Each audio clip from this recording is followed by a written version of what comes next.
So, what do I mean by all of this? Um, what I've really focused on when I say self-love and being open to having a practice of unconditional love for others and trying to receive that, being open to receiving that as well, is whenever I would have negative thoughts about myself or others, or feel myself start to react in a certain way that maybe was negative or not coming from a good place, could be anger, fear, rejection, jealousy, a lot, negative self-talk about yourself, things that you would never say to anyone else but you are okay saying to yourself, right? So anytime I started to recognize first of all, the biggest part is recognizing when this happens and why and what triggers it and what you're around or who you're around or the circumstances that maybe cause this negative thought or reaction in the first place. And then once you recognize that, then trying to transform that negative thought into a feeling of just unconditional love for yourself and toward that person or object or thing or place or event or whatever it is.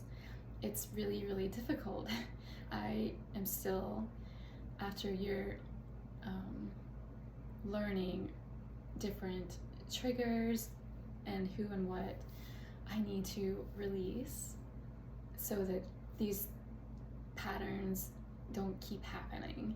So it's a continual practice and process, because it can be something that you don't even remember happening right away, and you can say, like, why did I get triggered in that moment? Why is this thing or person causing me to have this reaction? And it might be something else that happens later on that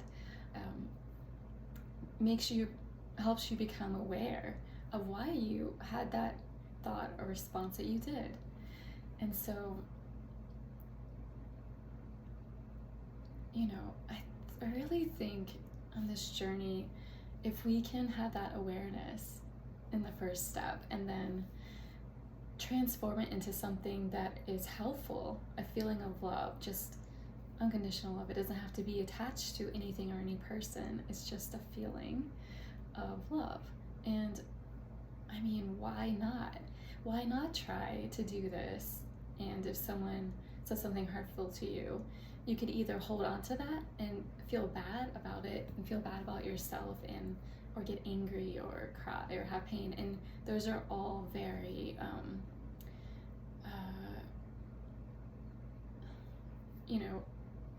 understandable feelings and emotions and responses to have. I'm not saying don't feel anything or don't allow yourself to feel the emotions that you need to feel to get through something, right? It's all a healing process, however you deal with it. I'm just saying, I challenge you for the next year to try to first recognize when you have these thoughts about yourself or reactions that are maybe negative or coming from a not so great place that cause you to feel like anxiety or jealousy or anger or whatever is not helpful for you to grow and move forward. Whenever you feel those, maybe you want to write it down, journal until you see the pattern or recognize it, and then you can connect the dots as you go. Or if it's something that keeps recurring in a situation, then ask yourself, why am I putting myself in these situations? And what is it about this situation or this event or this person that is causing this reaction in me? Or and what can I do about it? And then before you allow yourself to respond, just give that situation that feeling of love. Replace it with love. And not only will you instantly feel better in that moment, and maybe later on you'll need to go back and process, and if something could trigger and come back up for you if you don't deal with it in the way that you can. But in that moment, take that moment when you're first initially feeling that negativity or reaction, and replace it with love. And just let me know after a year. I'm gonna come back. I want to check in with you next September 2023, next Libra season equinox, and I want to hear how your experience has been with the love project. And I would love to hear all of your stories, because I do think it's transformational. It has been for me. I'm still, like I said, practicing. I still have situations that I'm not proud of how I react, and I still have negative self-talk. I'm working on, being okay, accepting myself as I am, and listening to my body and what my body needs, and being okay with that, instead of trying to portray like perfection, because that is just not realistic, and it's not a way to grow and find happiness, and to have an awareness of self if you're continually masking that.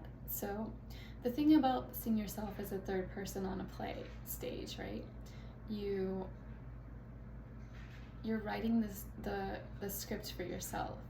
You are putting yourself around the people you want to be with, and the situations you want to be in, that's gonna get you to the end, the plot, the end result, how you see your story going, or you see this ending or the next thing for you. You are writing the story.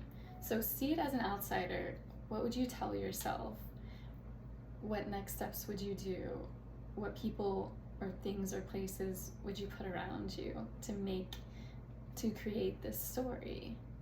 And then work on doing that, and accepting yourself is such a huge part of the process, because if you don't have self-love, you don't accept who you are, and you don't do the really dirty, grimy, hard work to get in there and see who you are when there's no one else left around you, when there's nothing but you, that's really hard. It's hard to accept it can be hard to accept yourself too, and that's the biggest part of the challenge, right? And it's a continual thing too. It's not like you just wake up one day and decide, okay, I accept who I am. No. I mean, for me, for example, and I'd love to hear your examples too, so please share. For me, it was allowing myself to eat when I was hungry and not go overboard on exercise and activities just for the sake of having a physique a certain way I thought that I wanted to look or portray myself, instead of listening to what my body needs. So I've spent this past year really focusing on, okay, I will do all the activities I love and enjoy doing because I love and enjoy doing them, not because I want to get a certain time, or I want to have a certain look, or compete.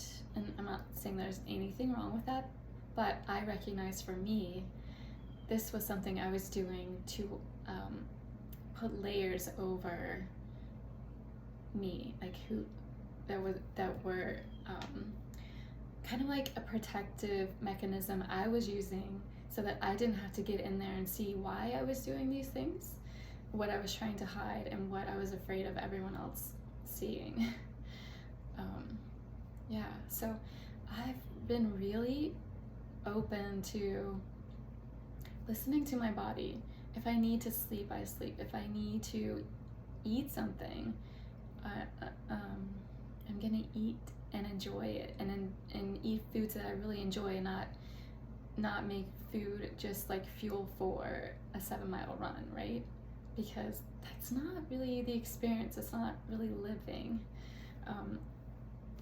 When you're training for a big event or something like that, there are certain things you need to do for your body. that are fuel for those activities or experiences, right? But on a day-to-day basis, really get in there and be real honest with yourself about why you're doing what you're doing and how it makes you feel. Does it make you feel better? Does it make you feel worse? And why? Either way, do you continue doing them? And how do you bring more of the good feelings in? And I would suggest that you start with self-love. And once you have the self-love and acceptance for yourself, which I'm still working on, I'm not saying I've gotten there. I'm saying I'm trying to say that I have recognized a difference this past year in how I treat myself, which in turn has allowed me to use that in my interactions and connections with other people.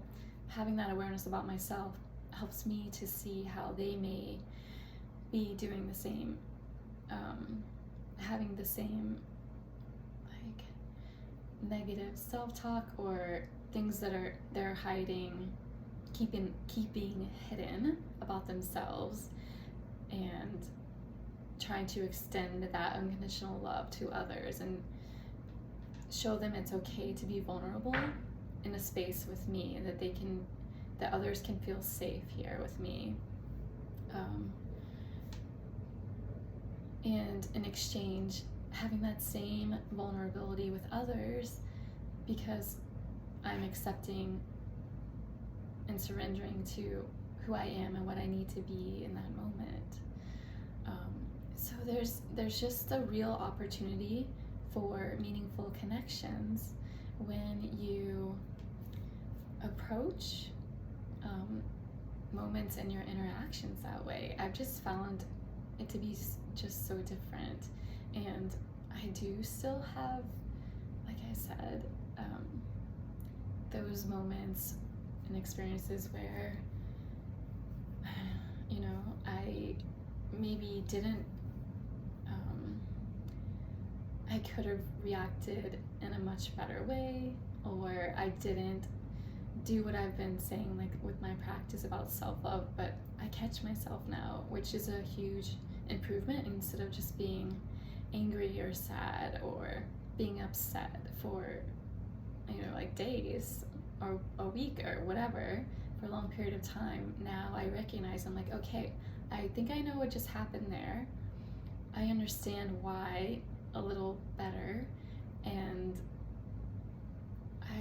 if I'm in that situation again, I will recognize it right away instead of reacting that way and allowing myself to be upset about it, instead of saying, hey, what can I do about this? Is there anything I can do?